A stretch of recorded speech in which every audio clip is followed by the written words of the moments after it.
Hey guys, welcome back to the channel. Today we're going to talk about changing the wastewater filter in your washing machine. This is something very important you need to do, so check it out. Chippa chippa chippa monk, chippa chippa monk, chippa dip dip dipple do. Hey guys, welcome back to my mansion. Today we're in the laundry room down in the basement. We're going to change this wastewater filter here in a second. Let's talk about the tools I'm going to use today. Really common stuff around your house. You're going to need a bucket with a brush to clean off the filter. You're going to need something to catch some wastewater that comes out. Today I'm going to use this little cookie tray out of the recycle bin. We're going to probably use a screwdriver, so I brought it down anyway. We're going to use a socket set, and the only reason we're using a socket set is we have to pull off the panel. And then we're also going to use just a couple of wood blocks because I like to prop up the front of the machine just to make it easier. So let's go ahead and get started. Okay guys, first things first.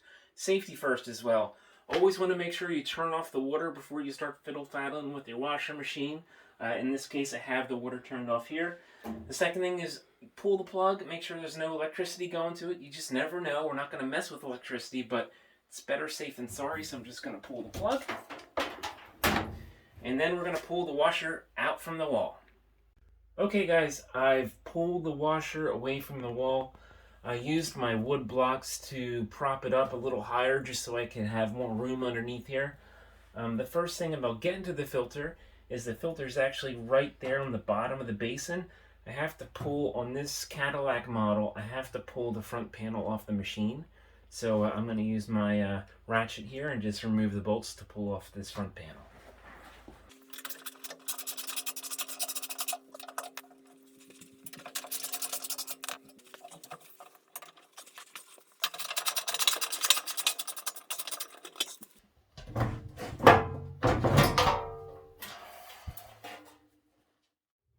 Okay, now that we have the front panel off, we have access to the bottom of the machine here. And this is actually the filter that filters the wastewater before it goes into your septic. So we're going to pull this filter out. All we basically have to do is kind of unscrew it with your hand, lefty-loosey. And when you do unscrew it, a bunch of brownish, blackish water. Is it true that we have to bring our own water? We got a little rule back home. If it's brown, drink it down. If it's black, send it back. Is going to come flying out here. Happens every time. There's always a little water down here in the basement that sits there. We're going to use my cookie tray that I found in the recycling bin to catch the bulk of that water. I'm not going to catch it all. It's going to spill on the concrete here. I really don't care much about that because we're on concrete. But again, we're going to try to catch the bulk of it with this cookie tray. Okay, let's get to it. So I'm just basically going to twist this lefty-loosey with my hands, kind of unscrew it, and here comes that brownish black water. Again, I'm doing my best, but it's not going to be perfect. You just want to catch it as best you can. Okay, and you'll notice that it smells great, and you're always going to get this sort of blackish, brownish stuff here. This is just from water sitting at the bottom of the basin. And then what I'm going to do is I'm going to clean this off, and I'm just going to put it in my bucket right now. And then I'm going to clean it. We're going to clean off this filter here. I'm going to use my bucket and some water. I'm going to use an eco-friendly cleaner because I don't want to dump this water back down into a drain somewhere. This is pretty nasty. So I'm just going to kind of sozzle the filter here in this water. Just kind of swish it around a little bit. I'm going to use a combination of a brush and maybe a paper towel to kind of just clean this thing off. I can kind of take my brush and brush it out. You'll notice here as part of this filter too that it catches like big stuff. So any pennies that might fall in here, any candy wrappers would be here. If you have a lot of pet hair, it would kind of get stuck in here. You just want to make sure this thing is running clean. Because the cleaner you keep this, the quicker your machine will drain. So if you're rinsing something or if you're just spinning and draining, you want the water to really be able to flow through this thing as best it can. And by by keeping this clean, it allows for that.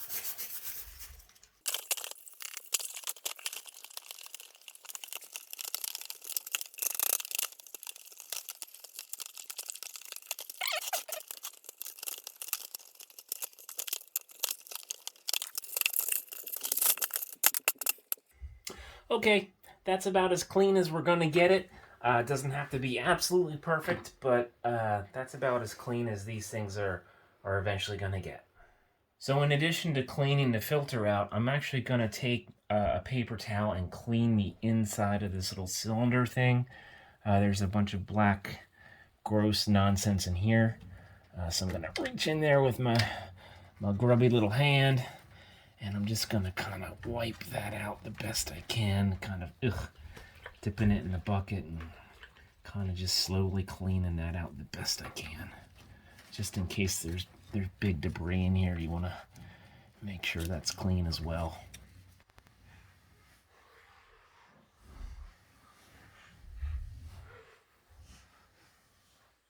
Okay, and that'll do it. Okay, the next thing we're going to do is we're actually going to reinstall this filter after we're happy with it. It's always going to be a little blackish like this. You'll never get it perfectly white again. But you'll notice a couple things about this filter. It's got a little line-up notch, which is important to make sure it's in the right orientation. It has a rubber gasket here to make the seal, and it also is threaded. So you'll notice I'm going to screw it back in the same as I unscrewed it back out. Okay, so I'm going to kind of insert this, and you'll notice that my line-up notch is here at the top. There's a corresponding notch there that makes it fall in line. So as I push it in, I'm just making sure that notch is right. And then I'm ready to start screwing this thing back in and kind of slowly making sure it's lined up correctly. And it feels good, it looks good. And I'm just gonna tighten it, not Superman, He-Man tight, just hand tightened. Again, you just wanna make sure it gets a seal with that rubber gasket in there. You don't really need to crank on it. But that's it. Once it's back in like this, all I'm going to do is I'm going to reinstall that front cover with those 3 bolts that I took off originally. I'm going to take it off the temporary blocks here that I have, and I'm just going to push it back into space and call it a day. So guys, there you have it. All done. I hope you found this video useful. From now on, your washer machine will run like a Cadillac. Please like, share, subscribe as much as you can. Really appreciate it. Thanks.